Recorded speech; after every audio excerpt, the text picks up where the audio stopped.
What's up, guys? We're back again with another NEWSTALK reaction. So today we have a video called Ian Bailey Died, a Lonely and Sad Individual Whose Life Was Destroyed. Solicitor of West Cork Suspect. So for those who don't know Ian Bailey, he's been accused basically of murdering this French lady named Sophie Toscan de Planteur in 1996. So I mean, that's what, 30 years ago nearly, guys. A long time ago. Miss Toscan de Planteur was murdered outside her holiday home in Tumor Goleen in County Cork. Mr. Bailey was arrested and, basically denied the murder and stuff like that. And yeah, guys, people can have their opinions on it. I personally think he probably did it because he probably tried to sleep with her and she said no. A lot of dudes are absolute crackpots. Like, a lot of people don't know how savage a lot of men actually are. Like, truly, like, you can see it in their eyes, guys, just crackpots. There was this one guy on YouTube. He was a Northern Irish YouTuber, and he put up a live stream for like 7 hours the same day to use as an alias while he was killing another lady in Ireland. I mean, insane. You know what I mean? So hope you guys enjoy this one. Don't murder people, and yeah, let's get it, baby. I don't know what to expect in this one. So this basically just means he died, and he was 66 years old. That's normally when people die, okay, if they don't take care of themselves. About 50 to 60 is when people start passing away. So he's obviously, didn't have a good end of life. And yeah, all the evidence points to him. So let's turn back to the death of Ian Bailey, the chief suspect for the 1996 murder of Sophie Toscan de Planteur, who died suddenly in West Cork yesterday. In a moment, we'll speak to Frank Buttimer, Ian Bailey's solicitor. But first, Nick Foster, journalist, author of Murder at Roaring Water, joins us now. Nick, your reaction to news of Ian Bailey's death? Well, yeah. Good morning. I heard the news in a cafe here in Brussels where I live, and I can tell you that my immediate thoughts were with Sophia and her family. They've suffered terribly over the last 27 years. Her poor parents have lived with this appalling crime for all that time, as has her son, and they've never had any justice despite all their efforts. And that being said, guys, I'm not in the case of accusing people who are innocent, people who haven't been indicted or convicted. He was indicted, but he wasn't convicted. So I'm not in the, area of doing that. But I will say this, guys. From what I saw on that Netflix documentary, man, it was wild. And a lot of people are going to be like, oh, I can't believe you just said on this Netflix documentary. It's like, yeah, but the thing is, guys, all the evidence point. And he actually admitted it. He said it, like, on tape. This morning, yesterday, were with them. You have spoken to Ian Bailey? I've spoken to him many times. I mean, as part of writing the book, I wanted to get as close as possible to him, and I got to know him pretty well over the years. What was your... you wrote a book on this murder. What was your... No offense to NEWSTALK, and this is kind of a personal attack, but why do they stutter every sentence? And I know they're like, oh, well, their news isn't, scripted. Well, none of my videos are scripted. You guys will never hear me stutter. And I mean, maybe the odd time I'll probably stutter a lot now during this video as bad karma. But we need to get like proper people on the damn radio, on the news, on the radio. Like, can we get people that can actually speak properly, guys? Your conclusion in that book? Well, my conclusion was that he murdered Sophie, and I told him so. What did he say when you said that to him? Well, I wasn't able to confront him face to face. It was during the time of the pandemic, so I had to do it over the phone. But he simply put the phone down on me. Oh, I mean, here's the thing, guys. If you're innocent, you immediately get pissed off and you start going crazy. Like, if you're accused of something in the wrong, for me anyway, I get pissed off and I start attacking the person. I'm like, what are you talking about? If I'm definitely guilty, I'm all quiet. You're trying to hide from people. Oh, shit, you know what I mean? Oops, you know what I mean? Like, normal, I've watched hundreds of those suspects, the police are questioning people, and I'd be pissed off. If I got wrongfully arrested for something I didn't do, I'd be like, what the hell is this bullshit? This is bullshit. I didn't do this, is complete, and you're going at them. But if some guy is guilty, bro, just watch guilty videos, like, yeah, and they're avoidant, you know what I mean?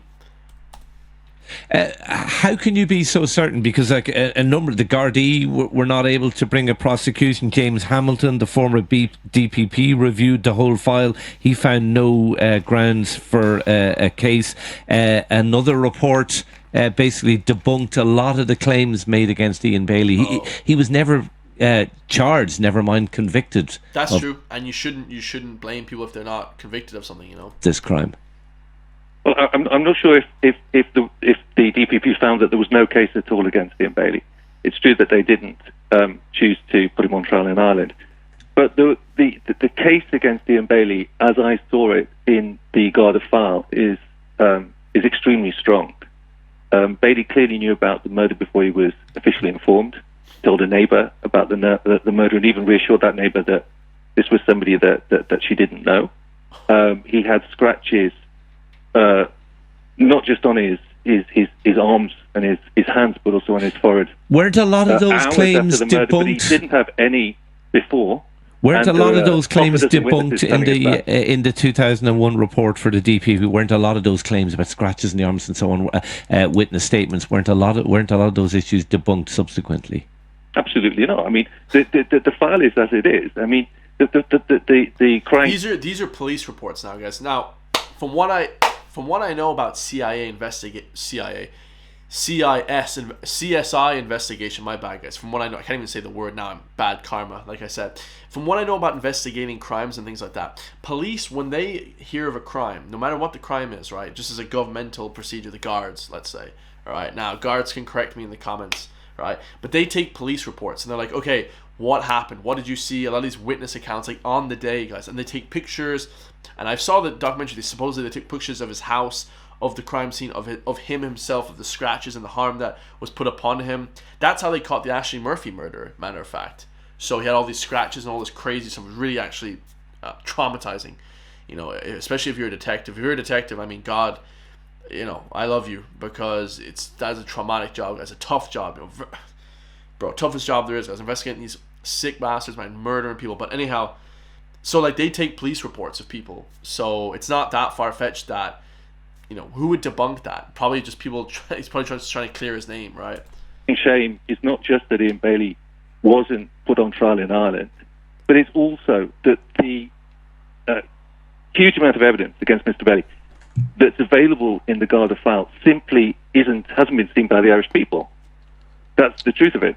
And I think that the DPP, you talk about the 2001 report, the author of that report, I think, was incredibly naive in simply lapping up Bailey's excuses, simply accepting at face value, that Ian Bailey, who made confession, he was running around. I'm sure the author of the report would not accept that at all. But look, thank you indeed for talking to us, Nick Foster, journalist and author of A Murder at Roaring Water. Let's bring in Frank Buttimer, Ian Bailey's solicitor. Frank, I imagine you'd like to respond to some of that. Yeah, that's an absolute load of nonsense by a self-serving, self-promoting author. Okay, let's Dude just went straight to the ad hominem attacks. Bro, NEWSTALK is comical. This is ridiculous. Just deal with the case rather than let's play the ball, not the man here, if that's okay. Well, yeah, but the man and the ball are very much associated. But Mr. Foster, that's a true solicitor speaking. The man and the ball are very much associated. Okay, let's hear the defence. I don't know, promotes the idea that there was some evidence for which the DPP should have considered a prosecution and that a prosecution should have been mounted. That's just simply nonsense.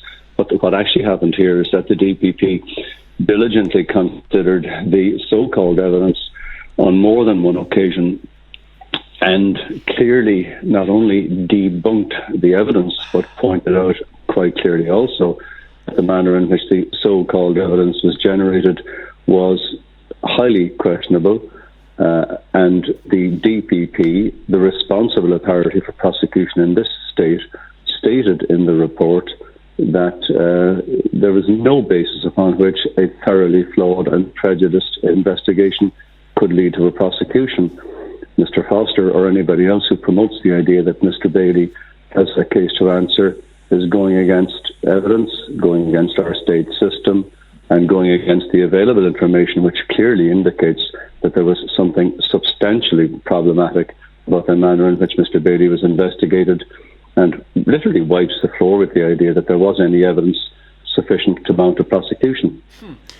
See how he said evidence sufficient to mount a prosecution?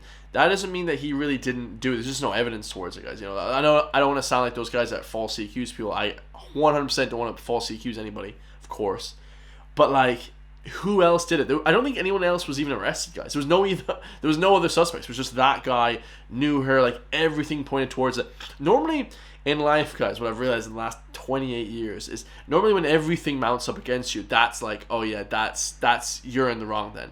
Because if one thing is in the wrong, then it's like, okay, 2 things, 3 things are like, oh, like that's when you get past 3 direct evidences of something. That's when you're like, okay, that is definitely true.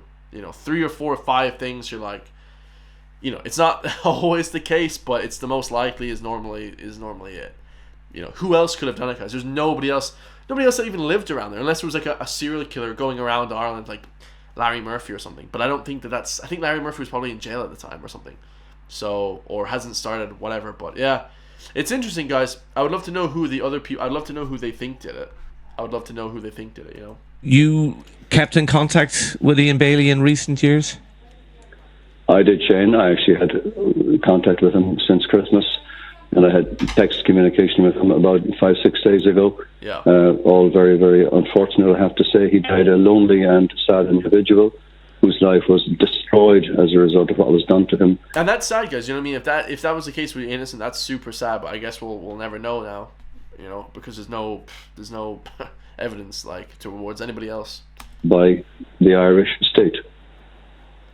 There will be there is a Garda cold case review of the investigation ongoing. Do you expect anything to come out of that, Frank? You'd always live in hope. Unfortunately, that hope died with Ian, insofar as he always had hope that there would be some identification of the suspect and a successful prosecution. There's always a possibility, modern science, etc., but really in the absence of people, you know, coming forward with meaningful information, and say as the years go by, Shane, the chances of securing the identification of a suspect and a successful prosecution are receding.